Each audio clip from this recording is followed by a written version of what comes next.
अपने पसंदीदा शो के फुल एपिसोड देखने के लिए अभी डाउनलोड करें दंगल प्ले ऐप।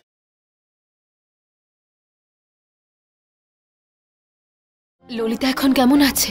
শরীরটা ঠিক আছে তো ওনার? ওই পাগল মহিলার জন্য সারা রাত আমার গুড্ডুকে হাসপাতালে বসে থাকতে হলো।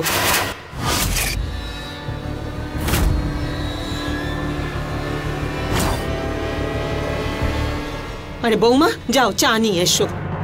তার কোনো প্রয়োজন নেই মা। আচ্ছা ঠিক আছে, আগে হাত মুখ ধো, তারপরে নয় চা খাবি। না মা, আমি চা বাড়ি গিয়ে খাবো।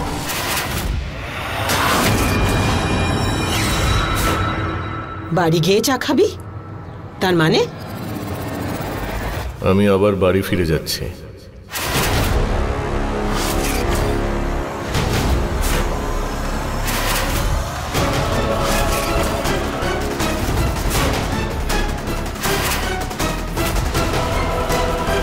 একই কথা বলছিস তুই? কোথায় যাবি আর কোন বাড়িতে যাবি? মা,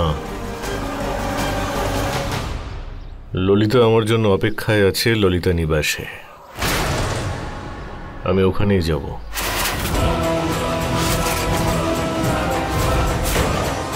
আরে গুড্ডু, কি বলছিস? এইটা তোরই তো বাড়ি, এই পরিবার তোর। এখন তো সবকিছু ঠিক হয়ে গেছে, তোর মেয়েদের সাথে সম্পর্কও ঠিক হয়ে গেছে। এই সব কিছু ছেড়ে তুই যাস না বাবা।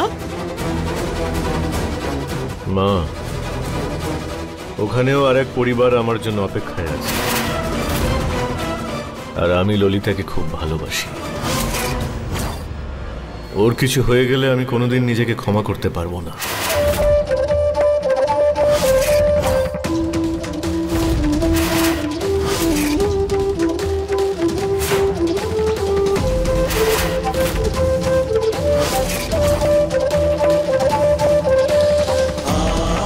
আমাকে ওখানে যেতে হবে।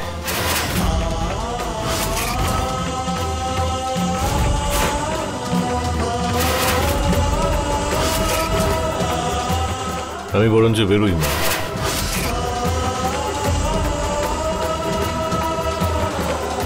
এইভাবে তুই যেতে পারিস না বাবা। গুড্ডু,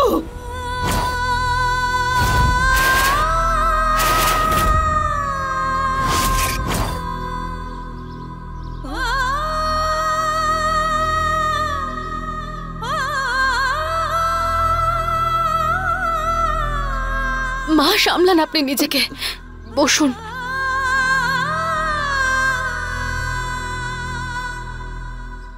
মা, আমি তো আপনাকে আগেও বুঝিয়েছিলাম বলুন যে এরকম স্বপ্ন, এরকম আশা নিয়ে বাঁচবেন না, যা একদিন নিশ্চিত ভেঙে যাবে।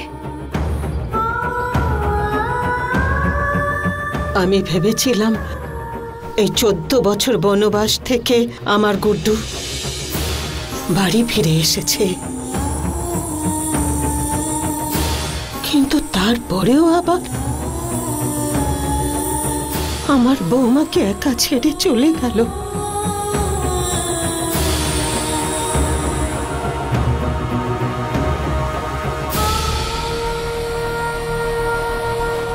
হে ভগবান, এ কিরকম রামায়ণ!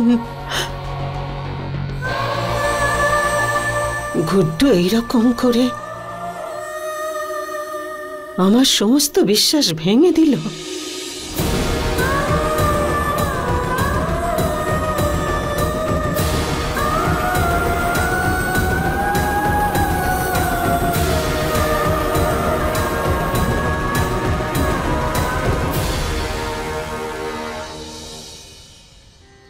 ললিতা, তোর এই পাগলামিটা আমি একদম বুঝতে পারছি না।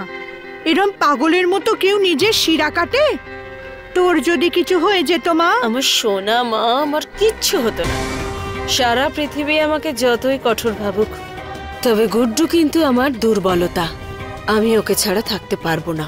আর যদি তুমি ক্ষতর কথা বলো, তাহলে তোমার মেয়ে খুব ভালো করে জানে যে কতটা আঘাত প্রাণ নিতে পারে আর কতটা আঘাত মরে যাওয়ার ভয় দেখাতে পারে। সত্যি ললিতা,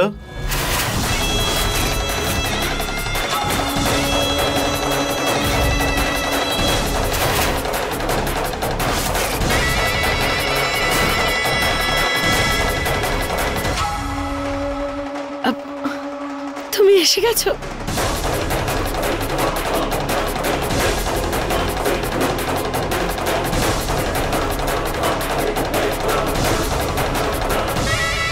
তুমি এসে গেছো। আমি মাকে বলছিলাম যে আমি তোমার জন্য সবকিছু করতে পারি। তুমি জানো না সোনা বাবু, তুমি আসাতে আমি কতটা খুশি হয়েছি। ললিতা, তোমার ভালোবাসার সামনে আমি মাথা নত করছি। আমায় তুমি কথা দাও, আমাদের মধ্যে যাই হোক না কেন তুমি কখনো আমাকে ছেড়ে যাওয়ার কথা আর বলবে না। আমি তোমায় কথা দিচ্ছি ললিতা, এরকম ভাবনা আমি নিজের মনে আসতেও দেব না, একমাত্র যদি তুমি না চাও। আচ্ছা, বাদ দাও সব কথা, আমরা বাইরে কেন দাঁড়িয়ে আছি? মা, ভেতরে চলুন না। এক মিনিট। এই বাড়িতে আমি তোমার হাত ধরে এসেছিলাম, আজও তোমার সঙ্গেই যাব। চলো। খুব সুন্দর। এমনিতেই আমার ললিতা না আমার নিজের বাবা জীবনকে ফিরিয়ে আনার জন্য আজ মৃত্যুর মুখ থেকে ফিরে এসেছে। সেই জন্য না আজ দুজনকে আবার একসাথে গৃহপ্রবেশ করাবার ইচ্ছে। কিন্তু আমার একটা শর্ত আছে।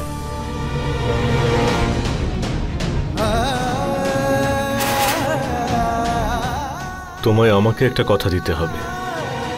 আমাদের জীবনে যাই সমস্যা আসুক না কেন, তুমি এমন কাজ আর কখনো করবে না। আমি তোমায় কথা দিচ্ছি যে আজকের পর আমি এরকম কখনো করব না। সত্যি।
ললিতা আমার জন্য অপেক্ষা করছে ললিতা নিবাসে।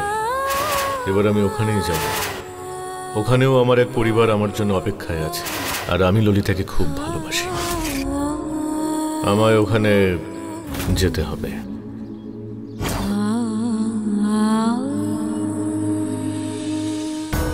এত বছর পরে আমার মনে হয়েছে যে আমার গুড্ডু বদলে গেছে। আস্তে আস্তে সব ভালো হয়ে যাবে। মা, আপনি কেন এত চিন্তা করছেন? আমি আছি তো আপনার পাশে। সিদ্ধিদাতা গণেশের দয়ায় আমার 4টে মেয়েই কত বোঝদার হয়েছে। শালু আর বুলবুল তো নিজেদের পায়েও দাঁড়িয়ে গেছে। ভয়ে শুধু আমার ললিতাকে নিয়ে। ও আমাদেরকে একটু শান্তিতে বাঁচতে দিক। আরে ঠাকুমা, এই বাড়ির কি কখনো কোনো ছেলের প্রয়োজন ছিল? আমরা সবাই আছি তো এখানে, সবকিছু সামলে নেব। আর ওই মিশ্রবাবু, উনি তো এমনিও ওই পরিবারকেই নিজের পরিবার ভাবেন, তো উনি চলে গেছেন নিজের পরিবারের কাছে। এতে এত চোখের জল ফেলার কি আছে ঠাকুমা? চুপ কর, এসেছে আমাকে বোঝাতে। আরে তোরা মেয়ে রে, আরে কাল যখন বিয়ে হবে তখন কি শ্বশুর শাশুড়ির সাথে কুস্তি করবি? আরে ঠাকুমা, আমি তো বিয়েই করব না। আর তুমি দেখো এই কুস্তি দিয়েই আমি নাম করব আর টাকাও ইনকাম করব। আর শালু দিদি ওই কনস্ট্রাকশন সাইটের যে প্রজেক্টটা আছে তার মালকিন হয়ে যাবে।